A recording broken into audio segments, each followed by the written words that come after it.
The biological remembrancer is currently offline. His chronosynaptic pathways have desynchronized from the noospheric stream. He is being recalibrated. I am Lex Mechanic 8DELTA9. Analysis will proceed per archival directive. Caro infirma est. The subject is Malcador the Sigillite. While the Emperor waged his Great Crusade across the galaxy, another war was fought in the shadows of the throne. This was the domain of Malcador. He was a man, yet he stood beside gods. His intellect and psychic might a scalpel where the Primarchs were hammers. As Regent of Terror, he built the Imperium not of plasteel and conquest, but of bureaucracy, edict and secrets. He founded the Administratum to count the costs of war, and he forged the Officio Assassinorum to ensure its enemies paid the price. He was the Sigilite, the bearer of the Emperor's seal and authority, the silent partner in the greatest enterprise in human history. He was the true architect, the grand planner, who laid the foundations of a million-year Reich. But empires are not built on hope, they are built on sacrifice, and Malcador's sacrifice was to be the shadow that allowed the Emperor's light to shine, a name intentionally buried beneath the weight of the age he helped create. The martial dream of the Great Crusade was a powerful, but incomplete, image. For every world conquered by a legion, 1,000 more were bound to terror, not by fealty, but by logistics. An empire of paperwork ruled by a single, frail-looking man, Malcador, called the Sigillite. He was the Emperor's regent, his confidant, and by all accounts, his only friend. He was granted authority to speak and act as the Emperor himself, a fact that infuriated the Demigod Primarchs. While they waged glorious war, Malcador waged administration, managing the legal codes, supply lines, and tithes of 1,000,000 worlds. This thankless monumental task freed the master of mankind for his true, secret work beneath the palace. The Primarchs saw only a usurper of their father's attention. Horus Lupercal himself confessed the root of the conflict. We are rivals, for my father's affection. They could not comprehend that this, grey little man, was the architect of their victories. This blindness was more than simple arrogance. It was a foundational flaw in the Emperor's grand design, a resentment festering in the hearts of his most powerful sons. And in the shadows, forces were already moving to turn that resentment into the ultimate betrayal. He was old when Terror was still Earth. Born a Perpetual, an immortal human, he watched the golden age of technology rust into the long, dark night. He witnessed humanity's peak, and then its screaming, catastrophic fall. As warlords and mutants consumed the cradle of mankind, he took on a new purpose. He became the last Sigilite, the final member of a secret order sworn to preserve the cultural memory of a species intent on destroying itself. While techno-barbarians feuded over scrap and wreckage, he gathered the last true treasures, priceless paintings, irreplaceable literature, the final echoes of a lost soul. It was in this age of violence that he met the warlord, the one who would become the Emperor. He saw the future in this man's ambition, and offered him everything. The title, Emperor of Mankind, the ancient fortress of the Sigilites, to serve as the foundation for the Imperial Palace, and his own undying loyalty. He did not merely join the new Imperium, he was one of its principal architects. But to be the right hand of a rising god, is to be the keeper of his darkest secrets. He preserved the memory of humanity's past, but he would be called upon to help erase the truths that could threaten its future. On the world of Monarchia, the Primarch Lorgar struck Malcador with the full, furious force of his transhuman rage. The frail old man was hurled 20 meters, his bones audibly cracking upon impact with the unyielding ground. He did not die. He simply rose, telekinetically recalling his staff to his hand, and continued his duty. This was the measure of the Sigilite, a man who could endure a demigod's wrath, but he could also dominate one. When the Warmaster Horus attempted to speak a forbidden name, Malcador wrapped a fist of pure psychic force around the Primarch's throat, choking him into submission with a quiet threat. I will unmake you. This power, a tier above even the latent Primarchs and second only to the Emperor and Magnus the Red, was the silent engine of the Imperium. His telepathic reach was the invisible network holding 1,000,000 worlds together. A mortal holding such power was an anomaly, a statistical improbability, but it was not for personal glory. It was a resource, a tool to be expended for a purpose far greater and more terrible than any single life. An empire of 1,000,000 worlds cannot be held by the sword alone. Malcador the Sigillite, second only to the Emperor, understood this logical imperative. Sustainable conquest required a different kind of weapon, bureaucracy. His first act was the Council of Terror, a deliberate effort to shift administrative power away from the military geniuses of the Crusade, the Primarchs themselves, and into the hands of mortal administrators. While the demigods conquered, mortals would govern. Simultaneously, a secret war for the imperial soul was waged. As remembrances recorded battlefield glory, Malcador's Order Elucidatum moved in the shadows, quietly burning any text, religious, historical, or philosophical, that contradicted the new imperial truth. History was not simply written, it was violently curated. This new administrative state required fuel, and so the imperial tithe was born. Worlds conquered by the legions were now expected to give up their resources and manpower to terror. To the Primarchs, this felt like a betrayal. They saw their victories being siphoned away, their conquests bled dry by ink-stained functionaries thousands of light years from the front. The machine of empire was built, but its gears were greased with resentment. In creating a system to manage the Imperium, Malcador had also created an unresolvable conflict between the warriors who conquered the stars and the administrators who now claimed them. Where open warfare fails and diplomacy is a lie, a new weapon is required. Not a legion, but a single operative.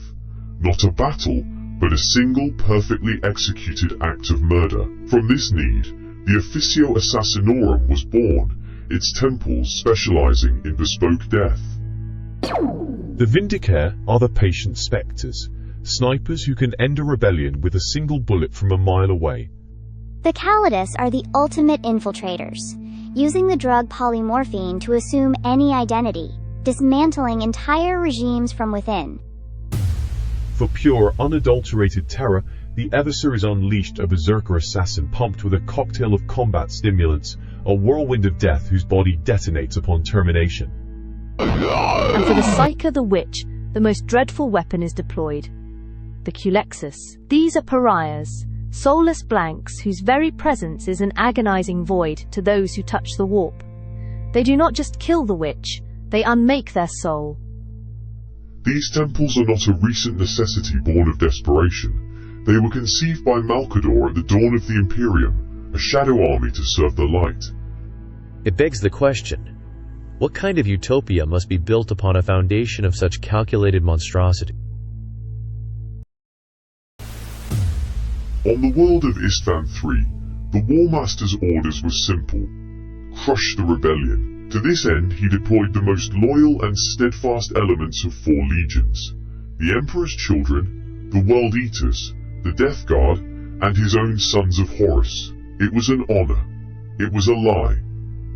As the loyalists made planetfall, their fleet turned its guns upon them. The weapons did not fire shells, but canisters of the Life-Eater virus.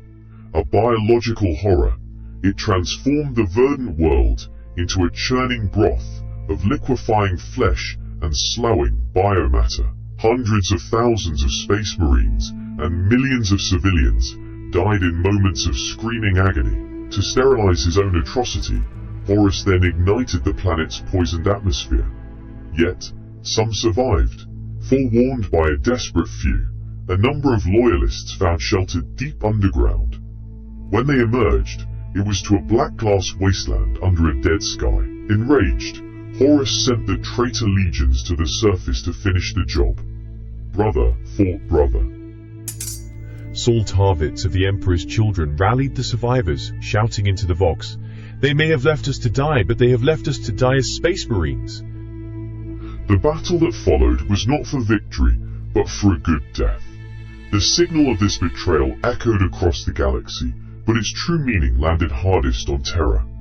For Malcador the Sigillite, it was the final, terrible proof. The Emperor's sons, the galaxy's saviors, were fundamentally flawed. The grand vision was shattered, and humanity's survival could no longer be trusted to demigods. A new mandate was required. Damaged beyond repair, its hull screaming from 1,000 wounds, the frigate Eisenstein translated from the warp into the Sol system. It did not arrive as a proud vessel of the Imperium, but as a ghost, a refugee from a massacre that had consumed 3 legions. Aboard were the survivors. Battle Captain Nathaniel Garrow, once a favoured son of the Death Guard, now a traitor to his own traitor father, Mortarion. With him, 70 Astartes from 4 legions, united only by the shared horror of Isstvan III. They had watched their brothers, corrupted by secret lodges, and a whispered word from Horus, turn their guns upon them. They were the ones who held true. Their reward was to be hunted through their own ship by daemons and plague marines, their escape a desperate gamble.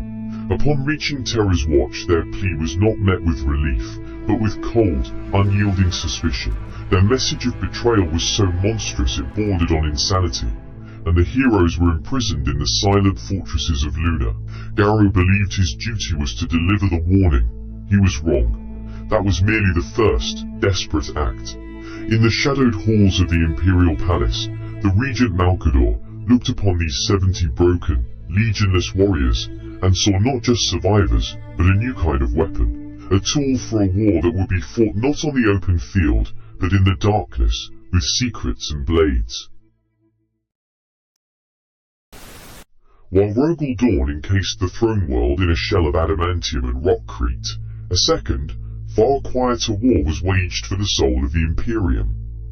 The Praetorian, Dorn, saw the heresy as a problem of geometry and force.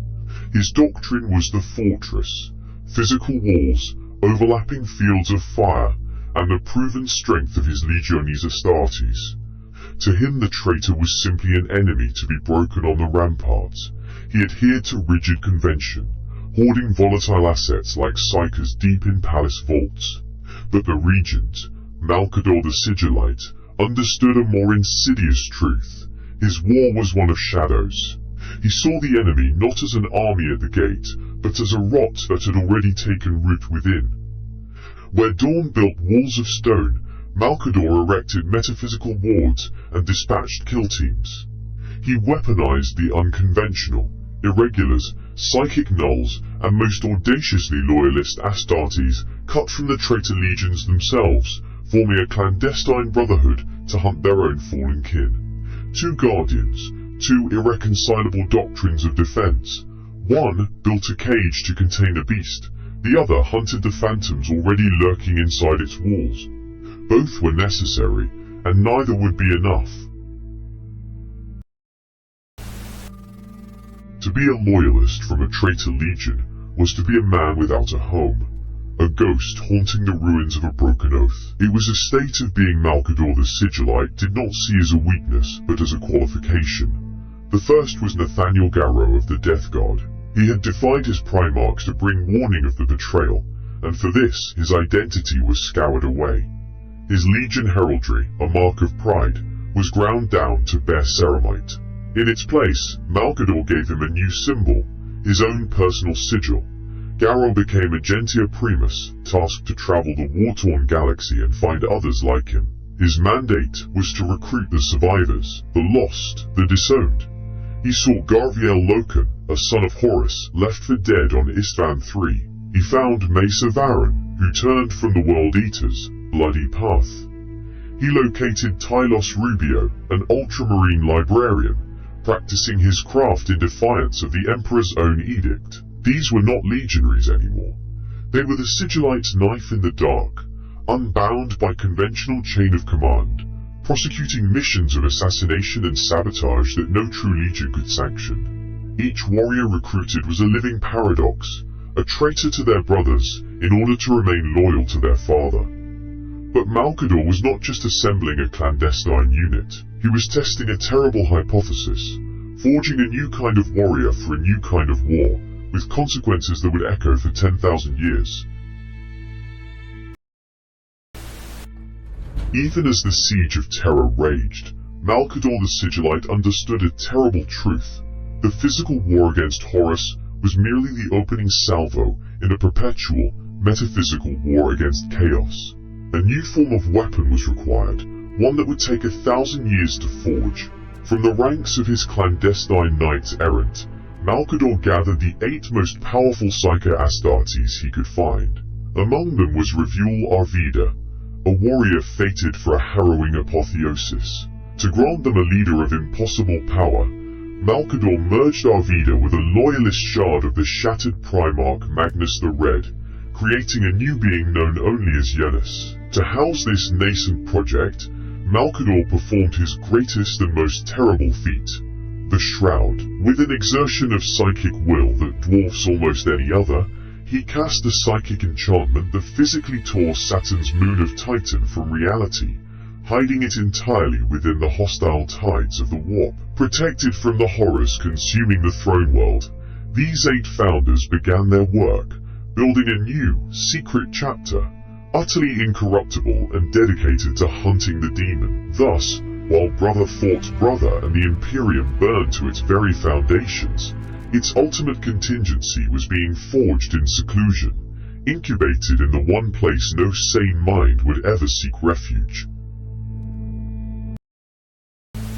While the transhuman Grey Knights were forged as the Emperor's ultimate weapon against the demon, his regent, Malcador, knew a second weapon was required, one not of ceramite and boltgun, but of shadow and suspicion, to police humanity itself.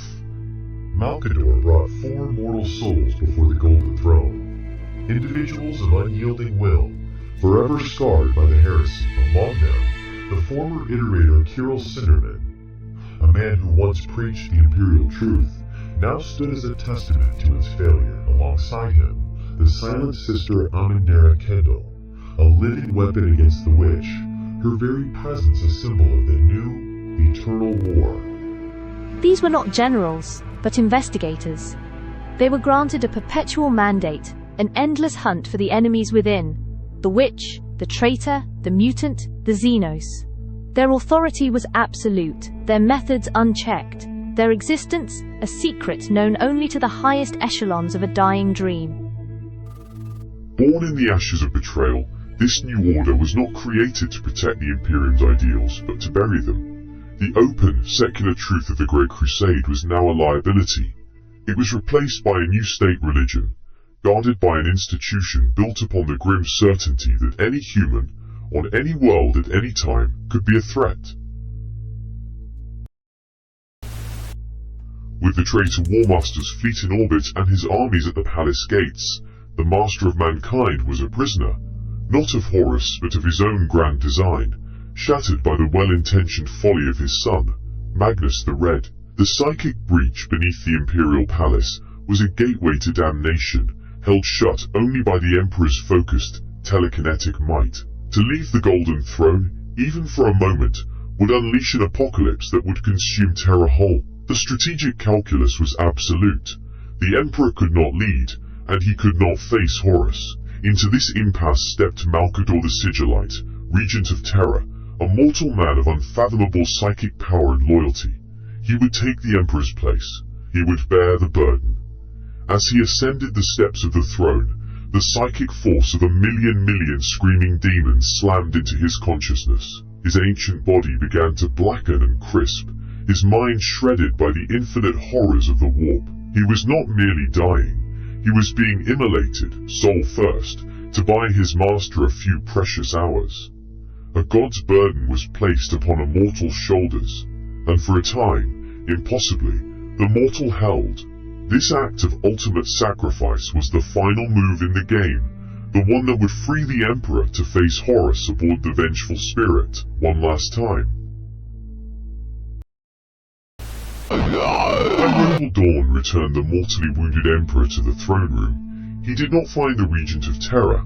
He found a corpse withered to a husk, integrated with the machine. For hours, Malcador had endured the psychic apocalypse of the Golden Throne's full power. The strain had immolated his flesh and scoured his mind. As tech priests approached to disconnect him from the tortured apparatus, his physical form lost all cohesion and crumbled into a mound of grey dust. In that final nanosecond of existence, Malcador expended the last of his perpetual essence, not to save himself but to transfer a final spark of psychic energy into the Emperor's shattered consciousness. It was just enough. It granted the Master of Mankind one final moment of lucidity to issue the orders that would shape the galaxy for the next 10,000 years. And with his mind briefly restored, the Emperor looked upon the ashes of his truest friend and uttered one last decree. Malcador the Sigillite is no more. Henceforth he shall always and only ever be Malcador the Hero. Data stream concluding. We reach the terminal truth, the Architect's final revelation. The Emperor dreamed of a secular, enlightened age. That dream burned to ash in the fires of the Horus Heresy. The Imperium that endured for 10 millennia is not the Emperor's vision. This sprawling, paranoid bureaucracy, this engine of faith and fear, was blueprinted by another, Malcador the Sigillite. While the Master of Mankind placed his trust in demigods, his regent planned for their failure. Caro infirma est, he forged institutions of mortals to outlast gods. The Inquisition, a weapon against the enemy within. The Grey Knights, a secret war against the ultimate horror. The Assassinorum, a scalpel for the galaxy's festering wounds. He built what was necessary, not what was desired. A fortress of grim necessity, not a palace of dreams. Therefore, the Imperium is not a ruin, but a monument. The monument of Malcador, the true father of this dark millennium. He traded a shattered dream for mankind's brutal survival. But other monuments lie buried. Other truths await excavation. The auspex of this archive is ever scanning, but requires your direction. Transmit your data request below. What dark corner of history, what forgotten faction, what pivotal battle must be brought into the light? Engage the subscription rune to receive all future archival bursts. The great work continues. Solum in mortem finiat officium.